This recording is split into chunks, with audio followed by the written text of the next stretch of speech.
ये जो आपको फुटेज दिखाई जा रही है, ये भुट्टो के देश का अहवाल आपको नजर आ रहा है, जिसमें ये पुलिस वाला, आकाओं की आमद का मुंतजिर ये पुलिस वाला एक मासूम बच्चे को अस्पताल जाने नहीं दे रहा।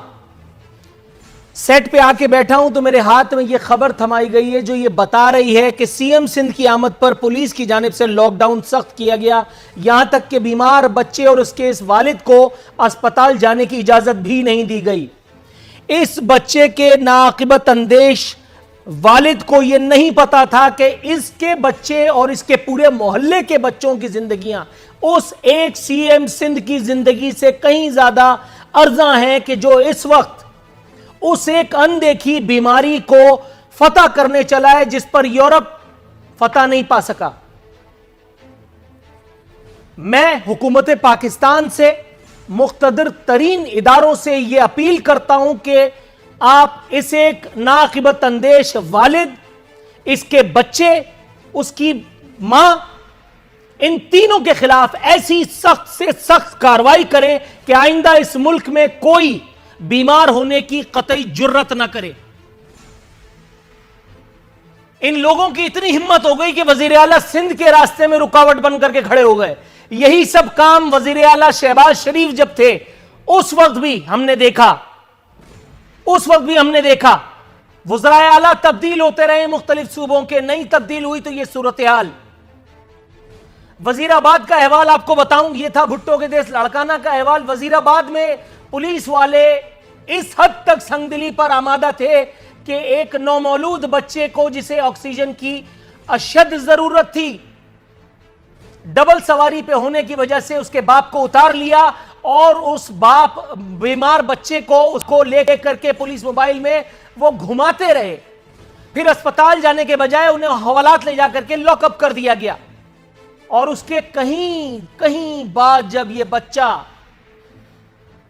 अस्पताल से मुंह देखना नसीब हुआ, तब तक इजराइल अलैहिस्सलाम को परवाना मिल चुका था इस एक बच्चे की जान कब्ज करने का। वजीराबाद में वो बच्चा कानून नाफिज करने वाले इदारों या बिलखुसूस आप पुलिस से कहिए, पुलिस की फिरौनियत के हाथों जो है वो अपनी जिंदगी की बाजी हार गया। अब आते हैं मुल्क के सबसे बड़े शहर कराची में पुलिस वालों ने जो पैदागिरी का धंधा ऑन किया हुआ है, अगर कोई जहनी माजूर, अगर कोई सो कॉल्ड सूडो इंटेलेक्चुअल इस एक बात से नावाकिफ है तो उसे चाहिए कि दिमाग लॉकडाउन खुलने के बाद यकीनन कि दिमाग के किसी अच्छे से डॉक्टर से रुजू करे। लेकिन यहां कराची में सूरत हाल यह है कि ये पुलिस वाले फैमिलियों तक को रोक रोक करके उनकी बाइक्स पंचर कर रहे हैं।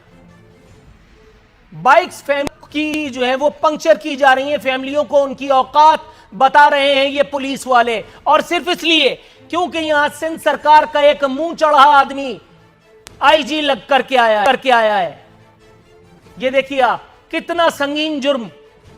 कोरोना डबल सवारी पे आता है, जब भी आता है ये दुनिया ने, WHO ने बताया है वजीर आला सिंध के कान में, और वजीर आला ने अपने पुलिस वालों को बताया, पुलिस वालों ने ये नीचे वालों को बताया, और ये किस तरह से लोगों की टायर की हवा निकाल रहे हैं।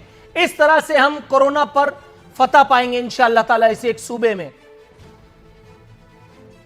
वजीर आला का फरमाबरदार आईजी, बदस्तूर अगर मैं कहूं तो बुरा लगेगा, लेकिन सानू की मैं कह ही देता हूं, आईजी अभी तक कोमा में है। मेरी एपिसोड देखने के बाद अगर उसे होश आ जाए तो आ जाए, वरना तो मेरा ख्याल है कि अब सूरत हाल वो होने वाली है। हम एक जमाने तक, मैं आज ऑन एयर कह ही देता हूं यार, बहुत हो गया, एक जमाने तक हम तालिबान से लड़ते रहे। आप सोचिए कि वो बच्चा जिसके बाप ने उसको अपने हाथों से लहद में उतारा होगा, क्या वो आगे बढ़कर के अपने हाथों में बंदूक नहीं उठाएगा? उसे कोई माइका लाल, कोई इमरान खान, कोई शहबाज शरीफ रोक लेगा? कोई बड़े से बड़ा तमंगर इस वक्त का, जिसे अपने आगे पीछे होने वाले गार्ड्स के ऊपर बड़ा गर्व है, बड़ा नाज है, वो जो गार्ड्स लेकर के घूमते थे वो भी इधर उधर हो गए। आप खुद पैदा कर रहे हैं दहशतगर्द, आप खुद बनाएंगे तालिबान, आप खुद परवान चढ़ा रहे हैं उन लोगों को। जिसका बच्चा मरेगा वो इस सिस्टम को चलाने वालों के गले में हाथ डाल देगा, और वो ठीक करेगा, और वो ठीक करेगा।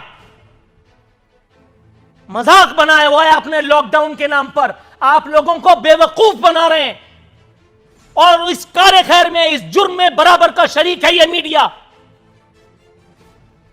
रोजाना दिल के दौरे से पड़ने वाली अमवात को छुपा करके ये सिर्फ कोरोना की अमवात बता रहा है, इसलिए कि इसको इसका अजर मिलता है। कुत्ते के कांटे से कितने लोग मर जाते हैं उसकी खबर नहीं चलाई जाती, रोक दी जाती है, जस्ट बिकॉज उसका कोई अजर नहीं है।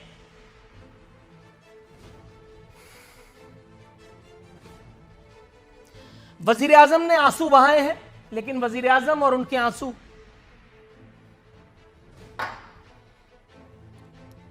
कह रहे हैं मुझे पुलिस का तशद्दुद देख करके अफसोस हुआ। सर आप ये कार्य खैर भी मत कीजिए, इसलिए कि आपके अफसोस से फर्क कुछ नहीं पड़ने वाला, आपके अफसोस से कख नहीं होना। आपने वहीं बनीगाला में रह करके, अब मैं कुछ कहूंगा, वजीर आला जो है वो अवाम की कीमत पर कोरोना से जंग लड़ने में मसरूफ है। पता नहीं उनकी जंग लड़ते लड़ते यहां कितने लोग जो है वो अपनी जान से जाएंगे। एहतसाब की गाड़ी जो है वो, उसमें पेट्रोल खत्म हो गया, एहतसाब करने के दावे जो हैं वो जमीबोस हुए। 25 अप्रैल को जो रिपोर्ट आने वाली थी वो अब धड़म तख्ता हो गई, सिर्फ इसलिए कि एपिसोड पूरी तरह से रोमांचक हो। 1 महीने का मजीद टाइम मांगा है, और 1 महीने के बाद उनको लगता है कि वो कुछ ऐसी बात बता देंगे जो हमें पहले से नहीं पता। दूसरी तरफ भुट्टो के देश में एक और मासूम की जान चली गई। लड़काना के 6 साला हसनैन के बाद अब 6 साला जहीर भी आवारा कुत्तों की नजर हो गया। यह है वो मासूम बच्चा जिसने अपनी जान को गंवा दिया। इसके मां बाप की, इसके लवायकीन की वो पछाड़े जरा अभी आप टेलीविजन स्क्रीन पर मुलाहिजा कीजिए। और कल मेरे शो में अखूनजादा चट्टान साहब का वो जवाब अपने जहनों में लाइए, और फिर मैं देखता हूं आपका खून कैसे नहीं खौलता। कल जब मैंने ये बताया कि यहीं कराची के एक घर में दूध न मिलने के सबब, खाना न मिलने के सबब 3 बच्चे बिलक रहे थे, तो अखूनजादा चट्टान साहब ने निहायत इत्मीनान से पूरी बात सुनने के बाद कहा कि भूख से दुनिया में कोई नहीं मरता, भूख से नहीं मरता, इसलिए उसे कुत्ते के कांटे से हम मरवा देंगे। कोरोना से हम तुम्हें बचाएंगे, कुत्ते के कांटे से तुम खुद बचो।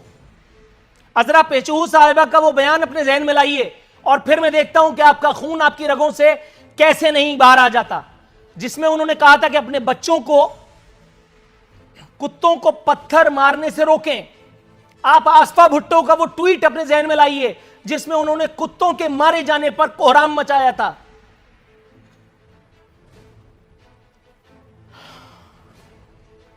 हमसे अच्छे इस देश के कुत्ते ठहरे।